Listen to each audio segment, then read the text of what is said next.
Okay, let's unpack this. In a world absolutely ravenous for clean energy, we face this huge question, right? How do we make sure the lights stay on reliably, affordably, Mm-hmm. even when, the wind isn't blowing or the sun isn't shining? Mm-hmm. That's really the challenge we're tackling in this deep dive today.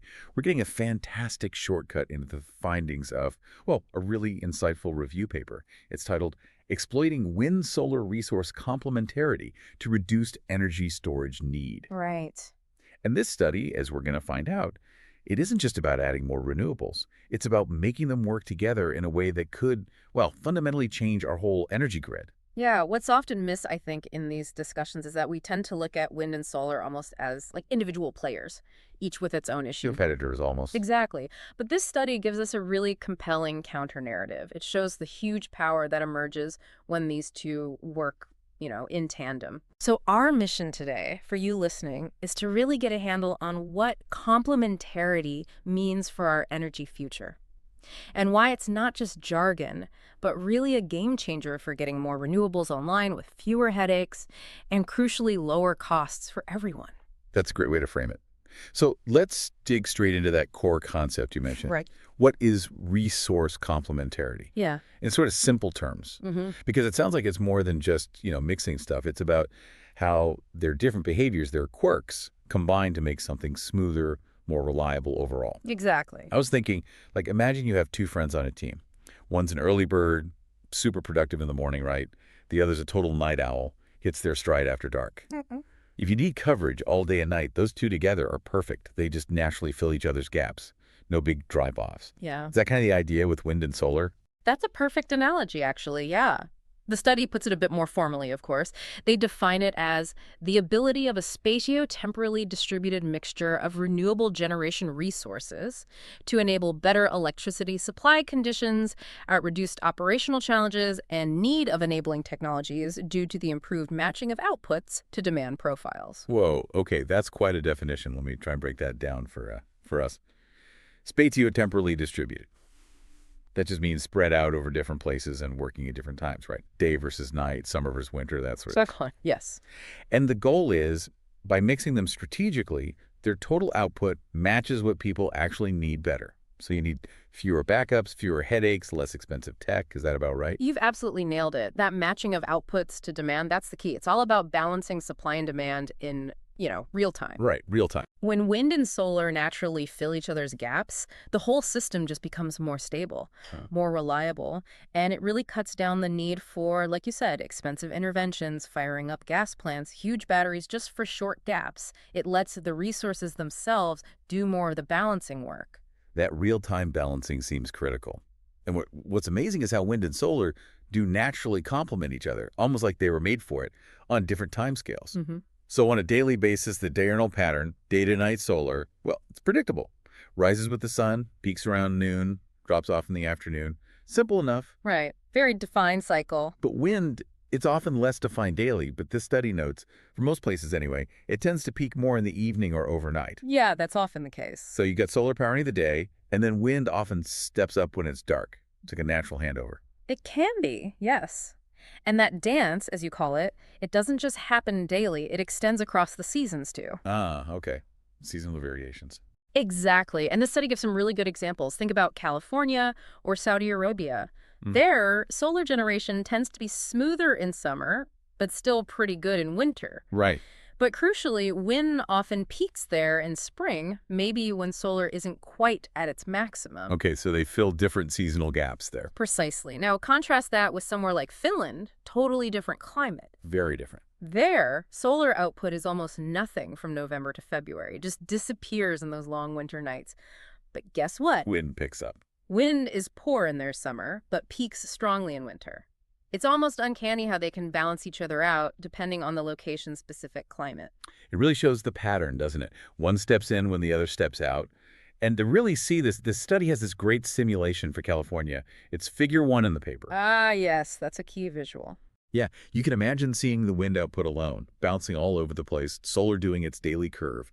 But when they put them together, the combined output is remarkably smoother. It just follows the actual energy demand curve much, much better. Mm-hmm. This specific hybrid system, about 40.9 GW total, It matched the load profile way better than wind or solar could do on their own.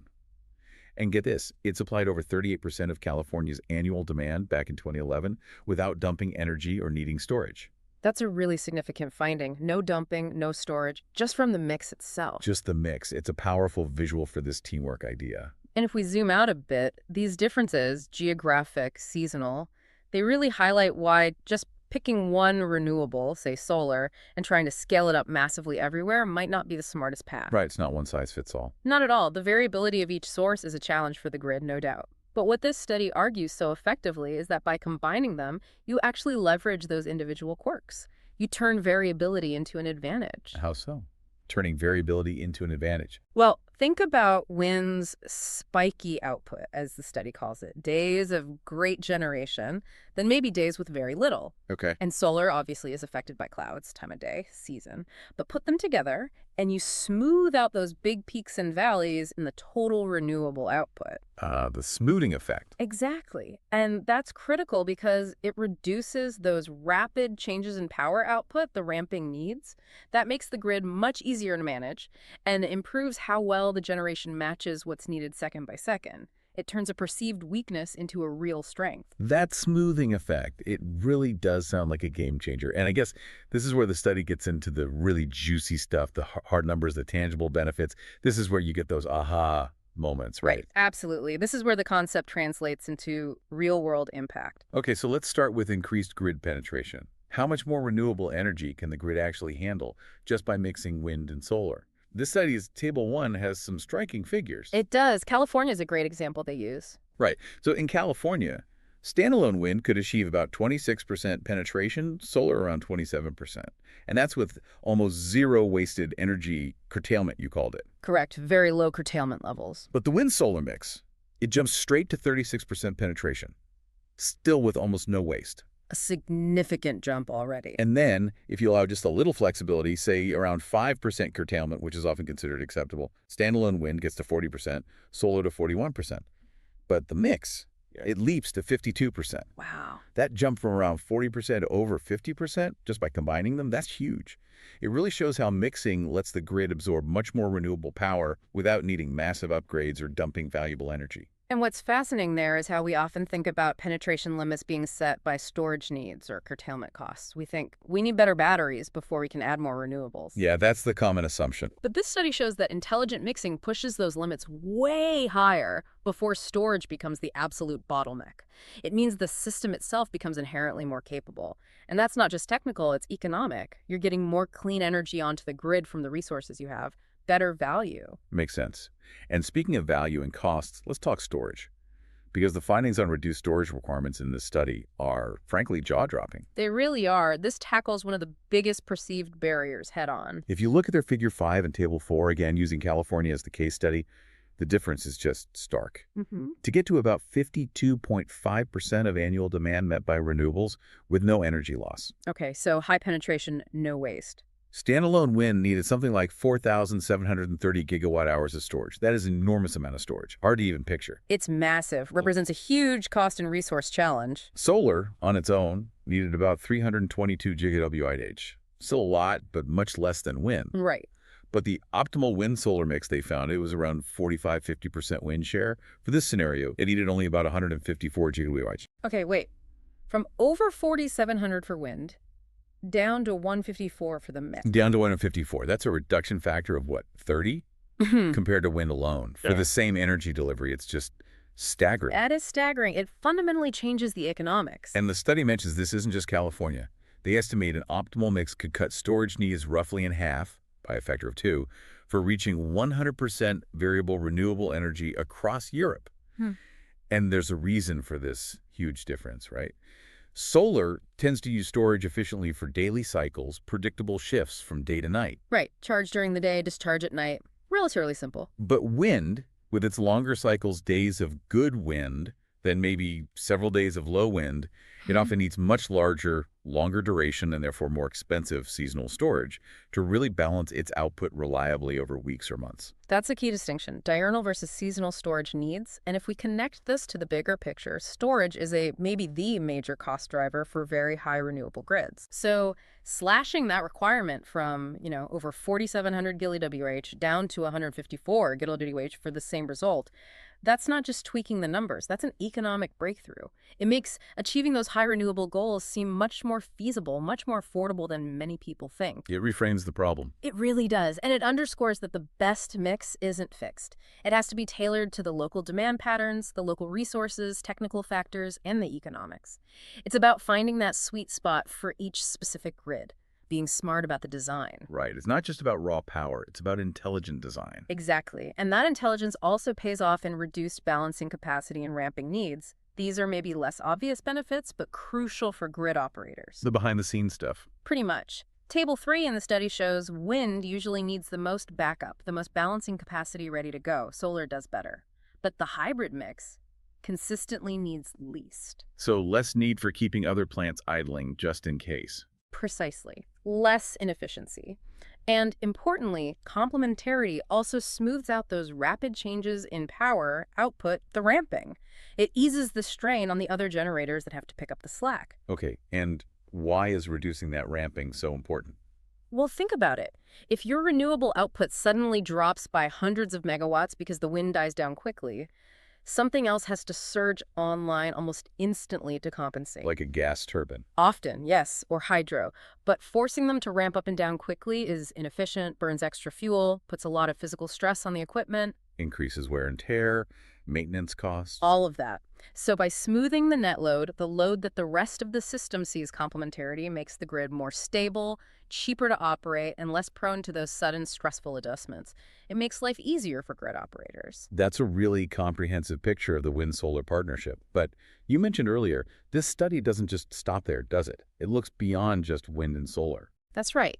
It emphasizes that a truly robust system should really embrace all its sustainable resources. It's not just a duet, it's an orchestra, potentially. The whole orchestra, I like that. Yeah. So the research suggests bringing in other dispatchable renewables. Things like hydropower, bioenergy, maybe even marine energy can cut storage and curtailment needs even further. Yes, they can provide additional flexibility and fill different kinds of gaps, further tightening the system's efficiency.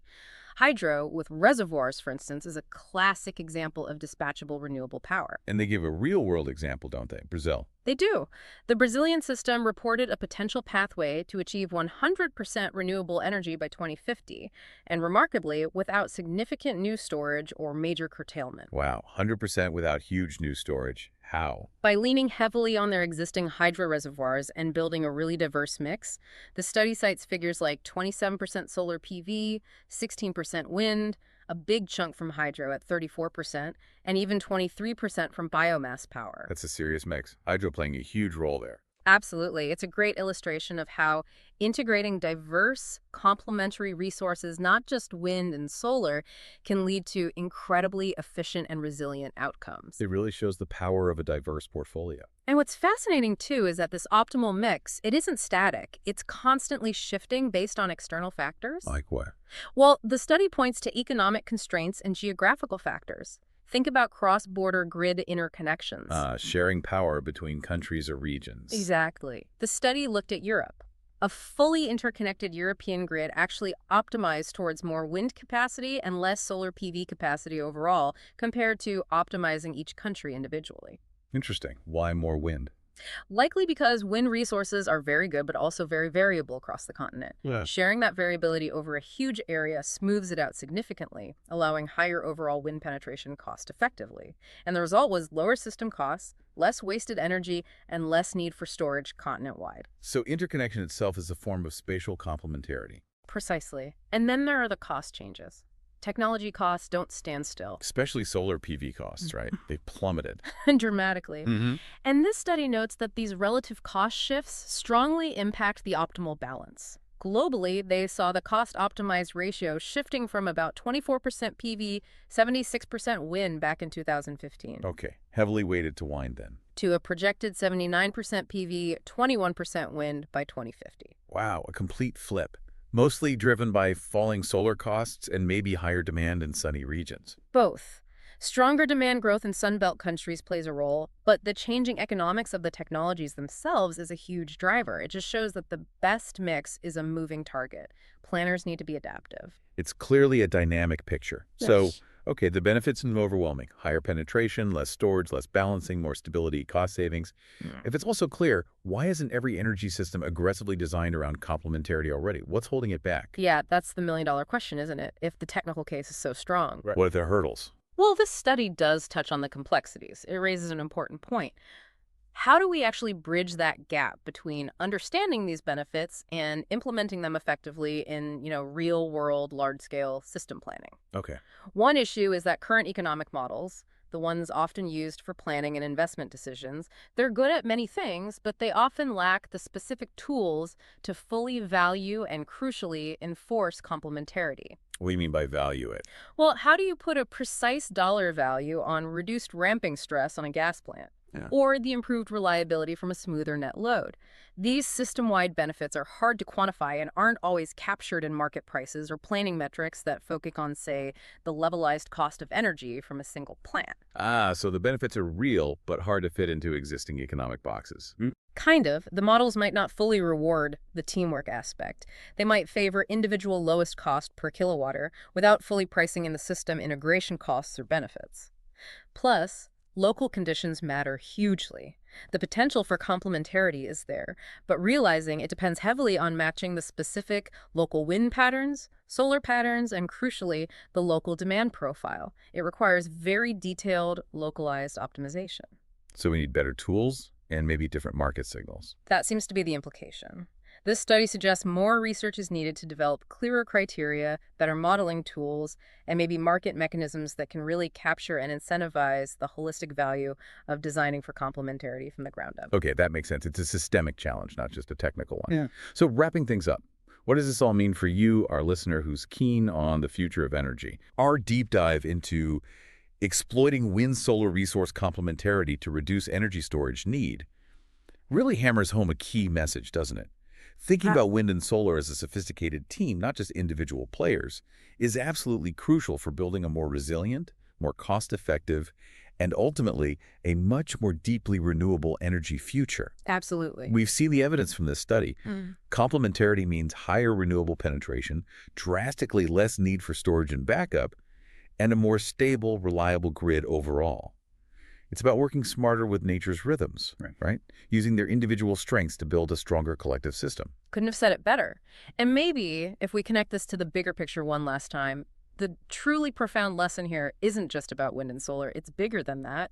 It's really about embracing diversity and intelligent design across all our renewable resources. Imagine this.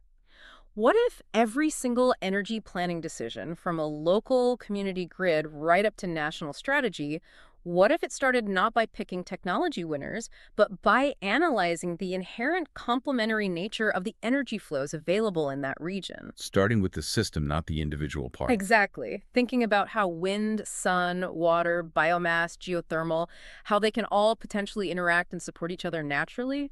Imagine a future where we don't just generate power, but we consciously orchestrate it based on this deep understanding of natural complementarity.